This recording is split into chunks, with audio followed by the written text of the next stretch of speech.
বাংলাদেশের সংখ্যালঘুদের উপর কথিত নির্যাতন ইস্যুতে সরব ভারত। বাংলাদেশের পরিস্থিতি নিয়ে দেশটিতে একের পর এক বিক্ষোভের মধ্যে এবার আগরতলা ত্রিপুরায় অবস্থিত বাংলাদেশের সহকারী হাই কমিশনের হামলা চালিয়েছে উগ্র ভারতীয়রা।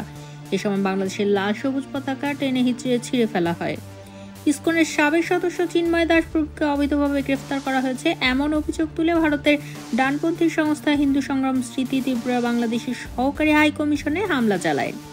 দেশটির আঞ্চলিক সংবাদ মাধ্যমে খবরে বলা হয়েছে, শান্তিপূর্ণ বিক্ষোভটি সার্কিট হাউসের মহাত্মা গান্ধীর ভাস্কর্যের সামনে পৌঁছালে পুলিশ তাদের বাধা দেয়।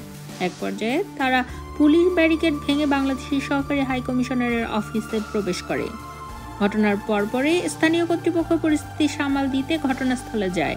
পশ্চিম ত্রিপুরার এসপি ডক্টর কিরণ কুমার এবং ডিজিপি অনুরাগ ধানকার ঘটনা তদন্তের নির্দেশ দিয়েছেন। বিক্ষোভ চলাকালে 6 সদস্যের একটি প্রতিনিধি দল বাংলাদেশের সহকারী হাইকমিশনারের কাছে একটি স্মারকলিপি পৌঁছে দেন। এ সময় একজন বিক্ষোভকারী বলেন, চিন্ময় দাসের সঙ্গে অমানবিক আচরণ করা হচ্ছে, তাকে খাবার পর্যন্ত দেয়া হচ্ছে না, এটা সম্পূর্ণ অবৈধ এবং অগ্রহণযোগ্য।